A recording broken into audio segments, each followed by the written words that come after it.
So take me back to October 3rd. Tell me what your day was like. Presently, I was working as the town of Windsor senior citizen bus driver, and I was the only one at that point for the town. And we just had gotten a vehicle, which was like the small minibus, and it was I think it was a Friday, but anyway, it was when I went to work. It's just a normal day where I take the seniors down for lunch and then bingo, and then after bingo, after like 1:30, would pick them all up and then basically just take them home. So what I did was I got my most of my route done that day, and I only had 3 people in the bus, which were the outskirts of Windsor. 2 were in Pequannock, and then the other one I think was down in Wilson. So my plan of attack was to get all my runs in the center of town done, then run up on 91, get off at the connector in Windsor Locks or Windsor area, and then hit the 2 areas for houses as far as to drop those 2 seniors off, and then back on 91 and head home. Typical day. So ended up doing all my runs there, and then since I had my last 3 seniors, I decided to head up to Pequannock. And I got up to Pioneer Drive, up in that area where the tornado hit, and the rain was coming down bad. It was like a thunderstorm, and it was so bad that I decided, well, nothing was said on the radio or anything, so I just said I'm just gonna pull over, stop, and wait out the storm. And no sooner I did that, or once I pulled over, I unhitched my seatbelt and checked on the seniors back, and said we're just going to stop for a few minutes or whatever. Got back in my seat, and basically I was facing into the tornado. It was coming up the valley, and I didn't even see the funnel or anything. Okay, so I'm sitting there waiting out the storm, and the next thing I know, this big gust of wind comes, and a pebble, I could see the pebble right into my eyes coming right at me. And all of a sudden, the whole front window just like got sucked away. So I said at that point, I said, well, I'm going to get out and check the vehicle over. So I opened the door, and as I opened the door, it was like going 90 miles an hour on 91 down the road and opening the door. So next thing you know, I opened the door, and I could feel myself being pulled out.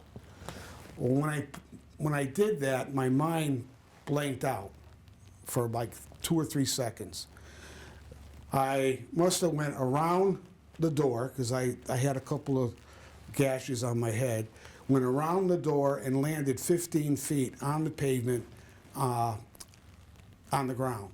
And when I hit the pavement, I hit it on this side because I had a broken arm, crushed vertebrae, and stitches that I had to get stitches in my head.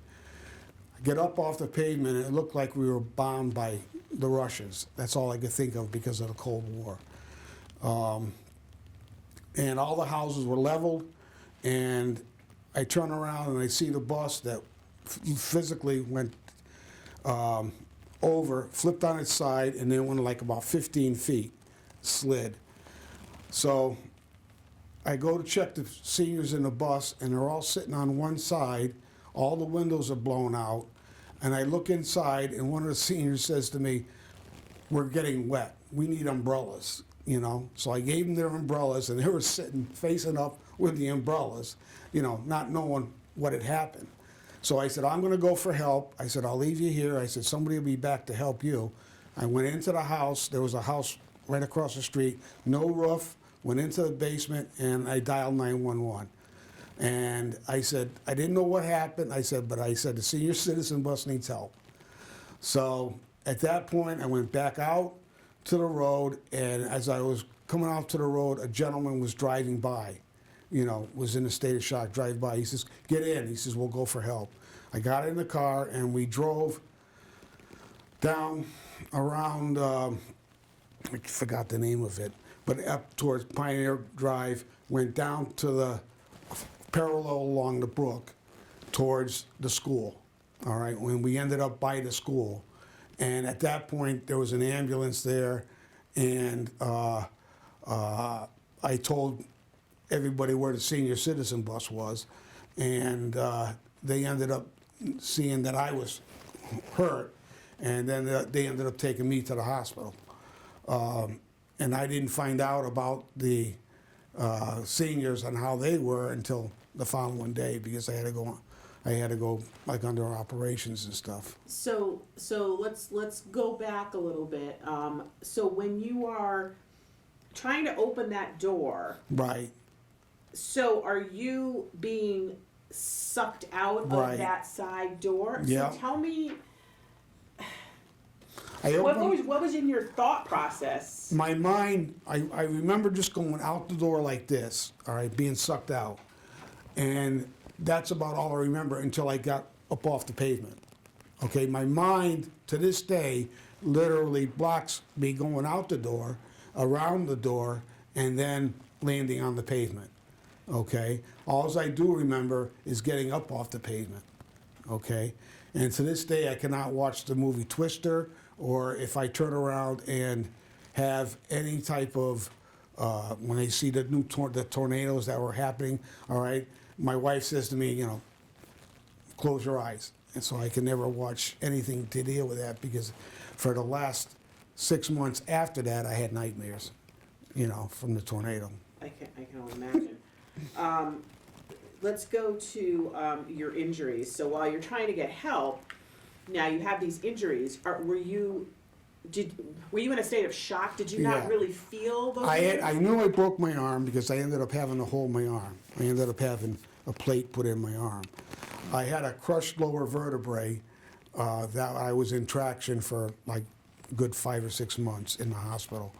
But that ended up healing. But besides that, I ended up having 9 stitches in my head, and then I ended up having to get 8 crowns in my teeth because everything on this side hit the pavement. Okay, so to this day, because of the tornado, I feel, is that I had to get 2 knees replaced and this shoulder replaced today. And then this one happens to be, I'm still got arthritis in it. The advantages of getting old, I guess. But that was enough.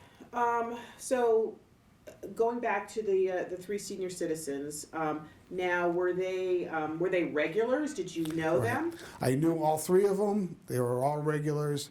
You know, I had good rapport with them and everything. And unfortunately, one of the seniors, the one I was bringing down to the road at the dead end off of, I think it's Pioneer, okay, that was my next stop. Well, unfortunately, I found out later that the senior's daughter, all right, was in the house that I was going to drop off to. She got sucked out of the house and landed in the pool in their backyard. So she ended up was one of the 3 fatalities. The other 2 were a 18-wheeler that were facing again in the same direction I was, and I guess they had a 2x4 go through the front windshield, and they were dead. But those were the 3 that were the fatalities at that point. So what did you hear, and how did you hear how those seniors were in the days following? I just heard that they were okay. In other words, that's about all I heard. I really was in a state of shock so much that I really, you know, was trying to find out, like from my father, who was fire chief at the time of handling the situation. I was trying to find out what was going on from his standpoint. And, you know, there was so much going on that I was just so happy that they were okay. Did you see them at any point after? No, because I was tied up for like 5 or 6 months. It happened in October, and I don't think I got out of the hospital until beginning of January, and I didn't start work again until like January 20th.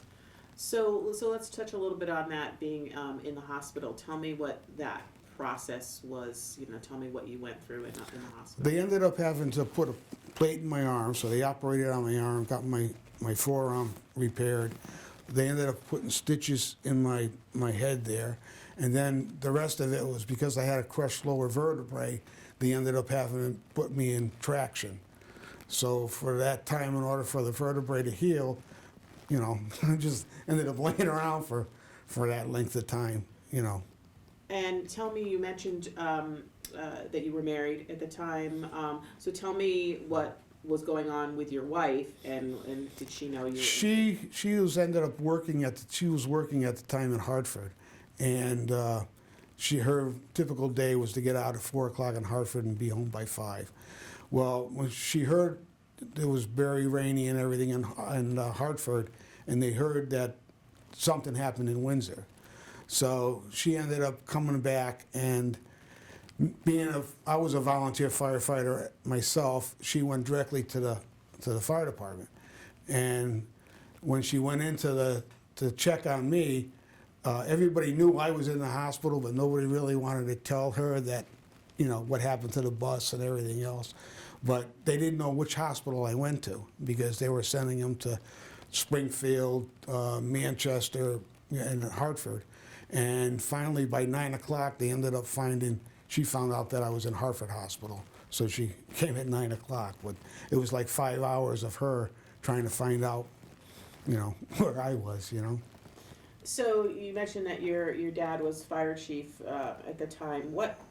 What do you remember him telling you about that experience? I mean, I'm sure he was coming to visit you or during in the hospital. Right. He was basically tied up doing that.